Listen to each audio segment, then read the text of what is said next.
At a 24-hour laundromat, a night attendant is berated by a customer and faces a tow truck taking her car. A quiet custodian pays the on-the-spot release fee and unclogs a leaking washer, risking money he saved for his child's cleats. The act softens the room and sparks small copycat kindnesses, while a late shock is that the attendant is caring for a sick child and the custodian's savings are gone. Before we dive in, don't forget to like, share, and subscribe. And hey, where are you tuning in from? Leave your country in the comments.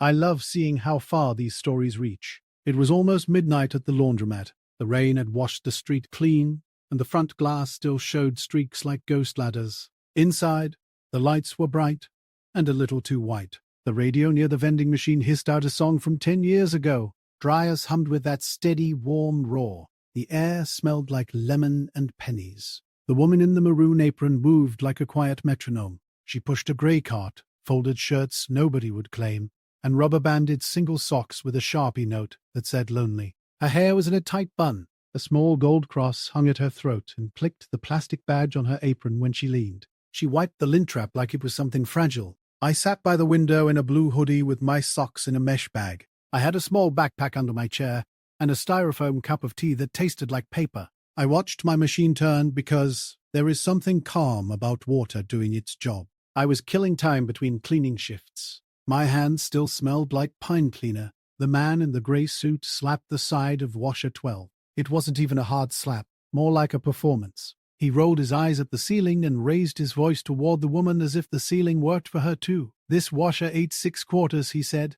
And my shirt's in there." He tugged his cuff like we all needed proof. The woman kept her shoulders square. "I can give you a roll," she said. Her voice was soft but steady. She slid a roll across the counter, the tape still on. He made a sound that wasn't a word. People glanced up, then down at their screens. Somewhere near the back, a washer coughed and spilled a line of suds. It was a thin line at first, like toothpaste, then a smooth sheet. The floor darkened under it. A kid with earbuds walked around it, one step wrong, then caught himself on a dryer door. He laughed alone. Her phone buzzed hard on the counter. She looked down and it lit her face blue. Her eyes flicked to the number and then to the back wall where a red binder sat. She didn't pick it up. She didn't need to. She knew. Out front, a tow truck eased backward, with its beeper counting the seconds. Beep, beep. It lined up with a white Honda in the fire lane. The rain had stopped, but the street still shone like it was thinking about water. The truck's side panel said a company name and a number.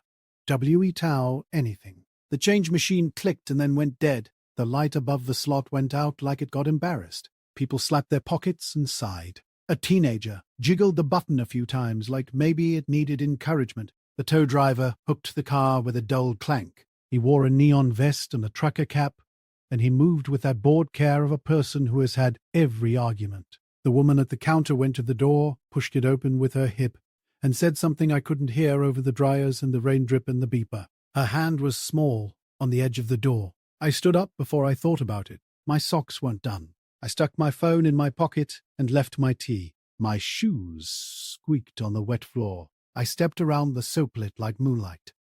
"How much to drop it?" I said. The driver looked me up and down like there was a pop quiz I had not studied for. $2.65, he said. "Cash or card?" "Already hooked." He tapped the hook with his boot. The metal chuckled. "Card," I said.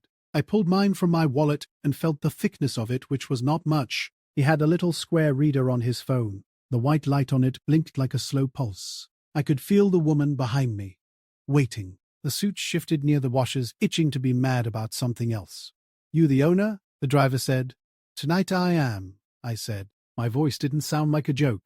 He shrugged, like he didn't care if I was the Pope. He swiped. The reader beeped. The number on his app was loud. My bank app would be louder. He lowered the car like a mercy. The strap let go, and the Honda bounced a little on its shocks. He handed me a printed receipt from a tiny printer that smelled like hot paper. The woman's mouth moved, but no words came out at first. She put her hand over the gold cross, like it could feel "thank you." "I will pay you back," she said. "I promise." "Don't worry," I said. "Just move it." She jogged out into the wet night in her old sneakers. The soles were slick and her step was careful. She slid into the Honda and pulled it around back. When she returned, her apron was dotted with rain. She looked a little taller. The man in the grey suit watched like his show got cancelled. He still had a problem. He held up his wet shirt like a flag. "This one's leaking," he said to the air. I took a wire hanger from the lost and found bin. It had a dry cleaner paper on it that said, "Thank you for your business," in fancy writing. I bent the hook straight and crouched by the washer. I popped the little flap near the base and fished. It took a minute. The water was warm and grey. My hoodie sleeve got soaked up to the elbow. I felt something soft like a mouse made of hair and lint, and I pulled it free. The flow slowed to a friendly trickle. "Try that one," I said to the suit, pointing at the machine 2 down.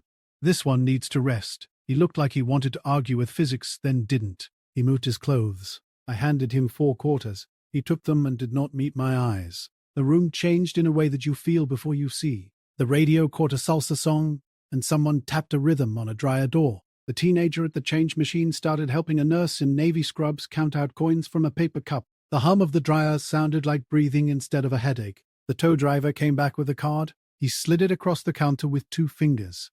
"Park behind the dumpster after 1, he said to the woman. "Nobody checks after 1. His voice was flat, kind in a way that didn't show on his face. He glanced at me.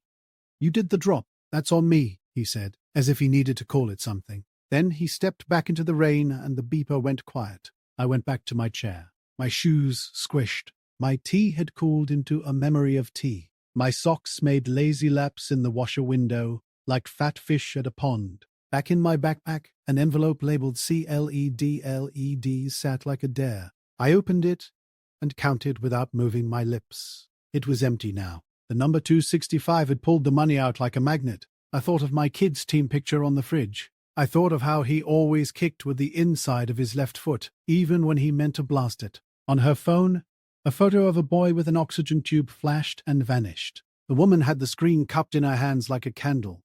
Then she locked it quick and set it face down. She checked the timer on a dryer and wiped a clean circle on the glass with her sleeve. Her shoulders dropped a half-inch. The college girl in the denim jacket wrote, "Thank you," on a sticky note. She stuck it on an old jar from the back and set it near the register. She slid a 5 in and looked away like she didn't do anything. The nurse in scrubs put in a single. The teenager with the earbuds put in a few coins he counted twice. The man in the grey suit slid a small stack of quarters onto the counter. He didn't make a speech. "That was mine," he said, and he left them there and moved toward the door. He paused and said to the woman, not loud, "Sorry about before." Then he was gone into the wet street, and his reflection broke when he stepped in a puddle. Someone wedged the change machine door open and jiggled a stuck token out. The mood lifted. It wasn't a party, but the fluorescent light felt less like a dentist's office. The woman moved the mop in long, smooth lines. She moved like the floor deserved a second chance. She didn't look at the jar yet. I checked my phone.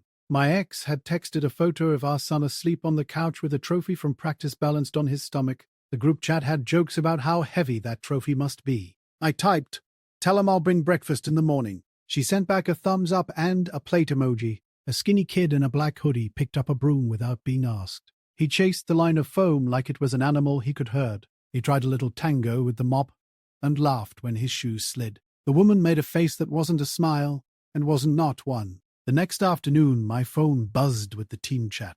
Someone wrote, "Got spare cleats? Size 5? Gently used? 3 to good feet." It was the coach's cousin, a man I had spoken to once about pepperoni. My thumb hovered. I typed, "We could use those," and my phone pinged so fast it felt like the room had clapped. At the laundromat, the jar filled enough to make the label curl. People put in what looked like tips and what looked like apologies. The woman didn't count it until nobody was looking. When she did, her mouth moved like she was doing math out loud. She tucked a small bill under the register and slid the rest into a safe spot. Later that week, the tow truck passed by without stopping. The Honda was snug against the back fence, just like he said. The woman sipped soup from a thermos and wrote on a sticky note, "If a machine eats your quarters, tell me." She stuck it where the out-of-service sign used to go. Maybe this is how it works in rooms like this. One person moves, and then other people's hands find something to do. It isn't brave. It isn't a headline. It is a mop, a card swipe, a handful of quarters, a note in a jar. In the glass door of a silver washer, a red sock drifted like a small planet. Water held it against the world. The circle turned and turned, steady as a heartbeat, and the room hummed along.